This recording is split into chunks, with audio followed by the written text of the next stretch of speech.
Entonces, esto es una forma de amedrentar no solamente a quien difunde la información de relevancia pública, sino también a su fuente.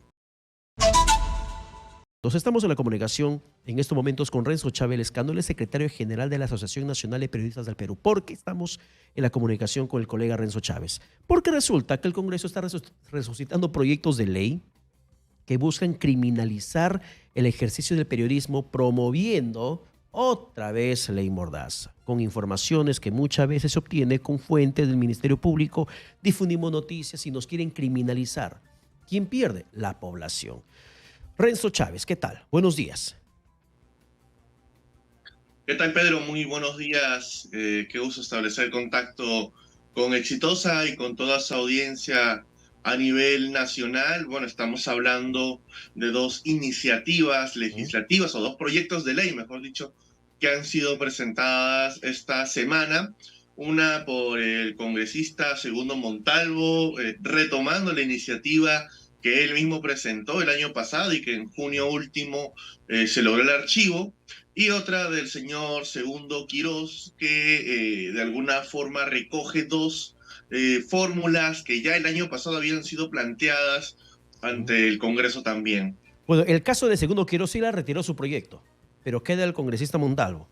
El de Quirós, él anunció el retiro de ese proyecto, que no va a continuar con ello. Sin embargo, a ver, Renzo, contextualizando para la población que nos escucha y nos ve en estos momentos, ¿en qué se basa este congresista? ¿Qué es lo que pretende ahora con esta ley Mordaza y cuánto va a afectar a la población?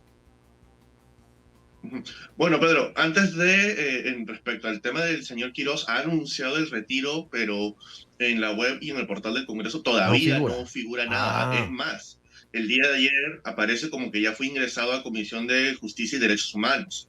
Entonces, hasta no ver formalmente un retiro del proyecto de ley o de la propuesta, todavía no vamos a bajar la vigilancia. claro, porque El tema de los proyectos. Renzo, la propuesta de Quirós es que se penalice, se castigue severamente con cárcel la difusión de declaraciones de los aspirantes a colaboradores eficaces en el marco de investigaciones que se dan a nivel del Ministerio Público, y Así que es. esa difusión de información ha permitido que precisamente se ejerza presión sobre los implicados y se pueda sancionar de manera mucho más rápida.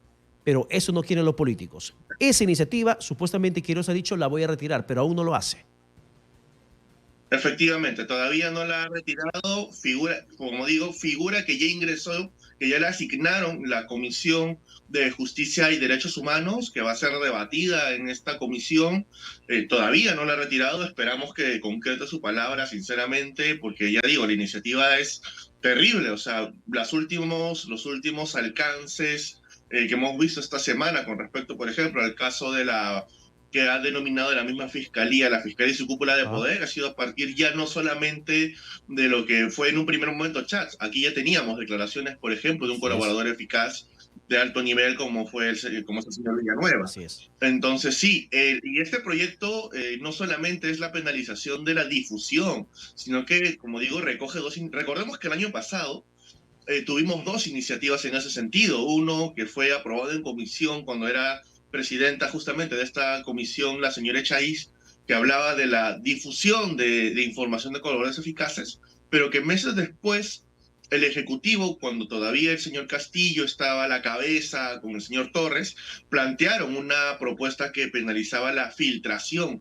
Y este proyecto recoge ambos aspectos, porque no es solamente de la difusión de la información, sino que también habla del abogado, el juez o el funcionario judicial que difunda o que filtra la información. Entonces, esto es una forma de amedrentar no solamente a quien difunde la información de relevancia pública, sino también a su fuente. Porque naturalmente, para que puedan saber quién filtró esa información, tienen que identificarlo.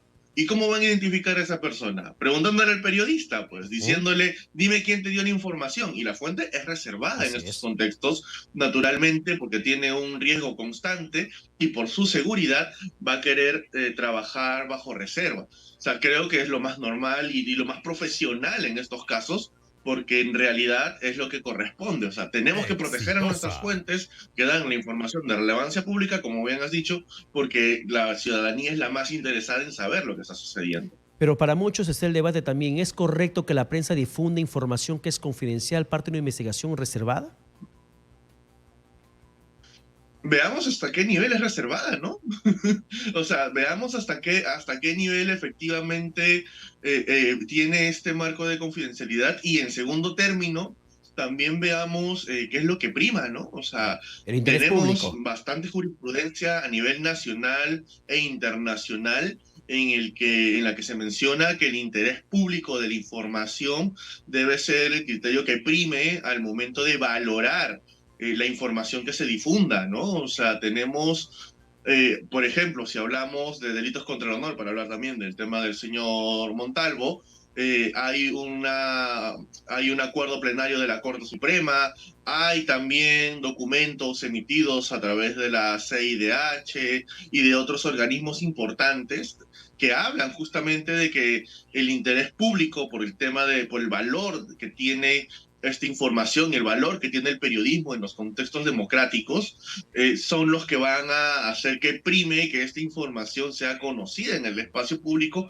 para que justamente sea la ciudadanía la que ejerza su trabajo y su rol de control político, de estar monitoreando la situación y que la misma ciudadanía sea la que asuma también las acciones que correspondan en el marco de la democracia, reitero, frente a estos potenciales casos de corrupción o que estarían atentando contra el Estado de Derecho. ¿Se va a presentar algún escrito al Congreso para que retroceda en esta pretensión nueva de amordazar la información que la prensa difunde para conocimiento público y sobre la base del interés público, Renzo?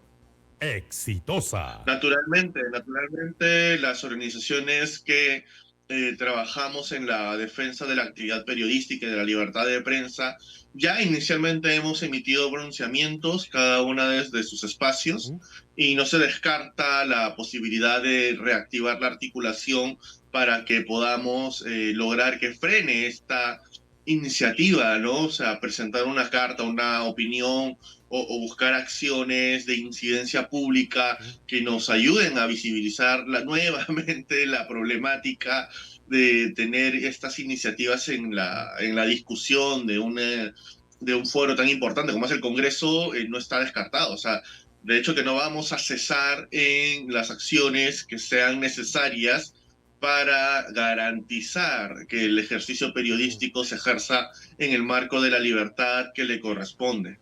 Perfecto, Renzo Chávez. Muchas gracias por la comunicación alcanzada y felices fiestas, Renzo. Gracias. Ha sido Renzo Chávez Lescano, secretario general de la Asociación Nacional de Periodistas del Perú. Tengamos cuidado con este Congreso, que ahora se encuentra mucho más empoderado políticamente y es capaz de aprobarte cualquier